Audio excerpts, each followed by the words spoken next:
নমস্কার বন্ধুরা, তোমাদের প্রিয় চ্যানেল ইয়োর ক্লাসরুমে তোমাদের সকলকে স্বাগত। আজ আমি আলোচনা করব জিকে সেকশন থেকে মোস্ট ইম্পর্টেন্ট টোটাল 20টি জিকে কোশ্চেন, যে কোশ্চেনগুলি সমস্ত কম্পিটিটিভ এক্সামের জন্য খুবই গুরুত্বপূর্ণ। তো তোমরা শেষ পর্যন্ত ভিডিওটি দেখবে এবং আমাকে লাস্টে জানাবে যে তোমরা কে কটি কোশ্চেনের উত্তর সঠিক দিতে পেরেছো। তো চলো শুরু করা যাক। আজকের প্রথম কোশ্চেন, ভারতের জাতীয় জলচর প্রাণীর নাম কি? হাঙর, কচ্ছপ, গাঙ্গেয় ডলফিন, অক্টোপাস। সঠিক উত্তর কী হবে বলো তোমরা? সঠিক উত্তর হবে অপশন সি, গাঙ্গেয় ডলফিন।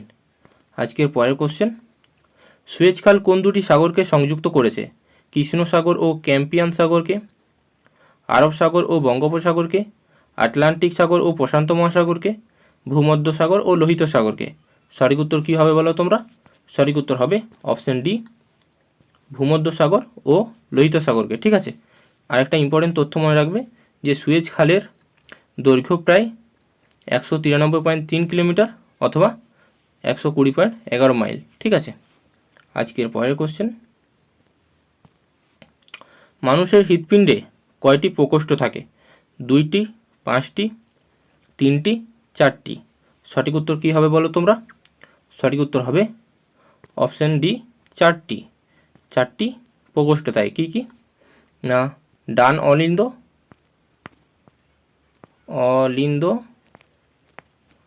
ডান নিলয়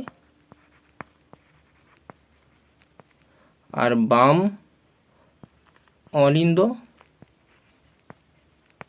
আর বাম নিলয়। ঠিক আছে, এই 4টি মানুষের হৃৎপিণ্ডে প্রকোষ্ঠ থাকে। তো আজকের পরের কোশ্চেন, ভারত ছাড়ো আন্দোলন কবে শুরু হয়? 1930, 1942, 1915, 1920। সঠিক উত্তর কী হবে বলো তোমরা? সঠিক উত্তর হবে অপশন বি, 1942 সালে। ঠিক আছে, ইম্পর্টেন্ট তথ্য কী রয়েছে দেখো, যে 8ই আগস্ট 1942 সালে মহাত্মা গান্ধীর নেতৃত্বে বোম্বেতে ইন্ডিয়া কংগ্রেস কমিটি এই বৈঠকটি শুরু হয়েছিল। ঠিক আছে, এই ভারত ছাড়ো আন্দোলনের মূল স্লোগান ছিল কি? করো অথবা মরো, ডু অর ডাই। এখান থেকে একটা গুরুত্বপূর্ণ কোশ্চেন আসতে পারে যে ডু অর ডাই কোন আন্দোলনের মূল স্লোগান ছিল। ঠিক আছে, তো তোমরা মনে রাখবে এটি। আজকের পরের কোশ্চেন, এলোরা গুহা এটি কোন ধর্মের স্মৃতিস্তম্ভ?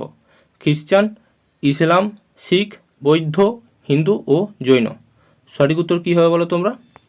সঠিক উত্তর হবে অপশন ডি, বৌদ্ধ, হিন্দু ও জৈন। ইম্পর্টেন্ট তথ্য কী রয়েছে দেখো, এলোরা গুহা কোনো একটি ধর্মের নয়, বরং এটি বৌদ্ধ, হিন্দু ও জৈন এই তিনটি প্রধান ধর্মের স্মৃতিস্তম্ভ। ঠিক আছে, এখানে বৌদ্ধ ধর্মের 12টি, হিন্দু ধর্মের 17টি এবং জৈন ধর্মের 5টি গুহা রয়েছে। ঠিক আছে, তো চলো আজকের পরের কোশ্চেন দেখা যাক। মৌর্য সাম্রাজ্য এর শ্রেষ্ঠ রাজার নাম কি? স্কন্দগুপ্ত, চন্দ্রগুপ্ত মৌর্য, সমুদ্রগুপ্ত, অশোক। সঠিক উত্তর কী হবে বলো তোমরা? সঠিক উত্তর হবে অপশন ডি, অশোক। সম্রাট অশোক হচ্ছে সঠিক উত্তর। তো ইম্পর্টেন্ট তথ্য কী রয়েছে দেখো, যে মৌর্য সাম্রাজ্যের শ্রেষ্ঠ রাজা হলেন সম্রাট অশোক। ঠিক আছে, তিনি ছিলেন মৌর্য বংশের তৃতীয় সম্রাট। এটা মনে রাখবে যে সম্রাট অশোক ছিলেন মৌর্য বংশের তৃতীয় সম্রাট, তবে মৌর্য সাম্রাজ্যের প্রতিষ্ঠাতা ছিলেন চন্দ্রগুপ্ত মৌর্য। এটাও একটা কোশ্চেন, একটা ইম্পর্টেন্ট, যে মৌর্য সাম্রাজ্যের প্রতিষ্ঠাতা কে ছিলেন? সঠিক উত্তর হবে চন্দ্রগুপ্ত মৌর্য। ঠিক আছে, আজকের পরের কোশ্চেন, জিএসটি এর পূর্ণরূপ কি? Government service tax, general sales tax, goods and service tax, global standards tax. সঠিক উত্তর কী হবে বলো তোমরা? সঠিক উত্তর হবে option C, goods and service tax. ঠিক আছে, তো চলো আজকের পরের কোশ্চেন, ওজোন স্তরে প্রধানত কোন ক্ষতিকর রশ্মি শোষিত হয়? Gamma, X ray, infrared, ultraviolet. সঠিক উত্তর কী হবে বলো তোমরা? সঠিক উত্তর হবে অপশন ডি, আল্ট্রাভায়োলেট। ঠিক আছে, অপশন ডি। ইম্পর্টেন্ট তথ্য কী রয়েছে দেখো, না ওজোন স্তরে প্রধানত সূর্যের ক্ষতিকারক অতিবেগুনি রশ্মি অর্থাৎ আল্ট্রাভায়োলেট রেডিয়েশন, ইউভি রশ্মি, বিশেষ করে ইউভিবি এবং কিছু ক্ষেত্রে ইউভিসি শোষিত হয়। ঠিক আছে, যা জীবজগতের জন্য মারাত্মক ক্ষতিকর এবং ত্বকে ক্যান্সার, চোখে ছানি এবং অন্যান্য যে রোগ সৃষ্টি করতে পারে এই রশ্মি। ঠিক আছে, তাই ওজোন স্তর পৃথিবীর প্রাকৃতিক ঢাল হিসেবে কাজ করে। তো চলো আজকের পরের কোশ্চেন, পৃথিবীর বৃহত্তম প্রবাল প্রাচীরের নাম কি? Andaman coral reef, red sea reef, Belize barrier reef, great barrier reef. সঠিক উত্তর কী হবে বলো তোমরা? সঠিক উত্তর হবে option D, great barrier reef.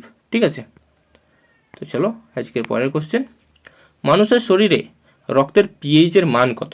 7.35 থেকে 7.45, 8 থেকে 8.5, 5 থেকে 5.5, 6.5 থেকে 7। সঠিক উত্তর কী হবে বলো তোমরা? সঠিক উত্তর হবে অপশন এ, 7.35 থেকে 7.45 মানুষের রক্তের পিএইচের মান। তো চলো আজকের পরের কোশ্চেন, বায়োগ্যাসের প্রধান উপাদান কি? Methane, butane, propane, ethane. সঠিক উত্তর কী হবে বলো তোমরা? সঠিক উত্তর হবে অপশন এ, মিথেন বায়োগ্যাসের প্রধান উপাদান। মিথেনের সংকেত কি? রাসায়নিক সংকেত CH4। ঠিক আছে, এছাড়াও বায়োগ্যাসের আরেকটা মূল উপাদান যেটা আছে সেটা CO2 অর্থাৎ কার্বন ডাইঅক্সাইড। ঠিক আছে, এই দুটি হচ্ছে বায়োগ্যাসের প্রধান উপাদান, কার্বন ডাইঅক্সাইড ও মিথেন। ঠিক আছে, তো আমাদের অপশন এ সঠিক উত্তর। আজকের পরের question, Indian institute of science কোথায় অবস্থিত? মুম্বাই, কলকাতা, বেঙ্গালুর, চেন্নাই। সঠিক উত্তর কী হবে বলো তোমরা? সঠিক উত্তর হবে অপশন সি, বেঙ্গালুর। ঠিক আছে, বেঙ্গালুরে ইন্ডিয়ান ইনস্টিটিউট অফ সায়েন্স অবস্থিত। আজকের পরের কোশ্চেন, দাদা সাহেব ফালকে পুরস্কার কিসের জন্য দেওয়া হয়? সাহিত্যের জন্য, চলচ্চিত্রের জন্য, ক্রীড়ার জন্য, বিজ্ঞানের জন্য। সঠিক উত্তর কী হবে বলো তোমরা? সঠিক উত্তর হবে অপশন বি, চলচ্চিত্রের জন্য। ঠিক আছে, আজকের পরের কোশ্চেন, সৌরজগতের সবচেয়ে গরম গ্রহ কোনটি? বুধ, শুক্র, মঙ্গল, বৃহস্পতি। সঠিক উত্তর কী হবে বলো তোমরা? সঠিক উত্তর হবে শুক্র। ঠিক আছে, শুক্র হচ্ছে সঠিক উত্তর। ইম্পর্টেন্ট তথ্য কী রয়েছে দেখো, সৌরজগতের উষ্ণতম গ্রহ হলো শুক্র, ভেনাস। ঠিক আছে, যার গড় তাপমাত্রা হচ্ছে 464 ডিগ্রি সেলসিয়াস। ঠিক আছে, আজকের পরের কোশ্চেন, কালা আজার রোগটির বাহককে? ছাড়পোকা, কেলেক্স মশা, বালি মাছি, অ্যানোফিলিস মশা। সঠিক উত্তর কী হবে বলো তোমরা? সঠিক উত্তর হবে অপশন সি, বালি মাছি। ঠিক আছে, বালি মাছি হচ্ছে আমাদের সঠিক উত্তর। আর যদি এখানে থাকে স্ত্রী বালি মাছি তাহলে এটা হবে স্ত্রী বালি মাছি। ঠিক আছে, স্ত্রী বালি মাছি। ঠিক আছে, আজকের পরের কোশ্চেন, নালন্দা বিশ্ববিদ্যালয় ধ্বংস করেন কে? তৈমুর লং, বখতিয়ার খলজি, নাদির শাহ, মোহাম্মদ ঘোরি। সঠিক উত্তর কী হবে বলো তোমরা? সঠিক উত্তর হবে অপশন বি, বখতিয়ার খলজি। ঠিক আছে, ইম্পর্টেন্ট তথ্য কী রয়েছে দেখো, যে নালন্দা বিশ্ববিদ্যালয় ধ্বংস করার জন্য মূলত তুর্কি সেনাপতি মোহাম্মদ বখতিয়ার খলজি দায়ী। ঠিক আছে, যেটি করেছিলেন আনুমানিক 1200 খ্রিস্টাব্দে এটি ধ্বংস হয়েছিল। ঠিক আছে, যিনি তার সৈন্যবাহিনী নিয়ে বিশ্ববিদ্যালয়টি লুটপাট, অগ্নিসংযোগ এবং পণ্ডিতদের হত্যা করেছিলেন। ঠিক আছে, যার ফলে এর অমূল্য জ্ঞান ভাণ্ডার ও গ্রন্থাগার ধ্বংস হয়ে যায়। ঠিক আছে, আজকের পরের কোশ্চেন, সিলিকন ভ্যালি অবস্থিত কোথায়? Tokyo Japan, Bangalore Bharat, California যুক্তরাষ্ট্র, সিওল দক্ষিণ কোরিয়া। সঠিক উত্তর কী হবে বলো তোমরা? সঠিক উত্তর হবে অপশন সি, ক্যালিফোর্নিয়া যুক্তরাষ্ট্র। ঠিক আছে, আজকের পরের কোশ্চেন, মহাভারতের রচয়িতাকে? বিশ্বামিত্র, বেদব্যাস, কালিদাস, বাল্মীকি। সঠিক উত্তর কী হবে বলো তোমরা? সঠিক উত্তর হবে অপশন বি, ব্যাসদেব। ঠিক আছে, ইম্পর্টেন্ট তথ্য রয়েছে দেখো, যে রচয়িতা হলেন ব্যাসদেব, অথবা এখানে কৃষ্ণ দ্বৈপায়নও বলা থাকতে পারে। ঠিক আছে, অপশানে দুটোই সঠিক উত্তর, ব্যাসদেব বা কৃষ্ণ দ্বৈপায়ন। ঠিক আছে, আর কি লেখা রয়েছে দেখো, যে মহাভারত সংস্কৃত ভাষায় রচিত একটি প্রাচীন মহাকাব্য। ঠিক আছে, এটি একটি মহাকাব্য যেটি সংস্কৃত ভাষায় লিখিত। ঠিক আছে, আজকের পরের কোশ্চেন, ক্লোরোপ্লাস্ট দায়ী কোন প্রক্রিয়ার জন্য? পরাগায়ন, প্রোটিন সংশ্লেষ, শ্বসন, সালোক সংশ্লেষ। সঠিক উত্তর কী হবে বলো তোমরা? সঠিক উত্তর হবে অপশন ডি, সালোক সংশ্লেষ। ঠিক আছে, গাছে যে ক্লোরোফিল নামক কোষটি থাকে সেখানে সূর্যের আলো গ্রহণ করে গাছ তার খাদ্য সালোক সংশ্লেষ প্রক্রিয়ার মাধ্যমে সম্পন্ন করে। ঠিক আছে, তো আজকের পরের কোশ্চেন, কোন গ্রহের বলয় অর্থাৎ রিং সবচেয়ে স্পষ্ট? বৃহস্পতি, শনি, ইউরেনাস, নেপচুন। সঠিক উত্তর কী হবে বলো তোমরা? সঠিক উত্তর হবে অপশান বি, শনি। ঠিক আছে, শনি হচ্ছে আমাদের সঠিক উত্তর।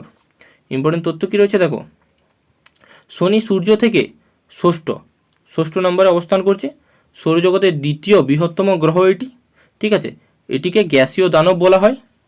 তার সুন্দর বলয়গুলির জন্য এই গ্রহটি বিখ্যাত, যা মূলত বরফ, ধূলিকণা ও পাথরের টুকরো দিয়ে গঠিত। ঠিক আছে, তো এই ছিল আজকের সম্পূর্ণ ক্লাসটি। আবার দেখা হচ্ছে পরবর্তী কোনো গুরুত্বপূর্ণ ভিডিওতে।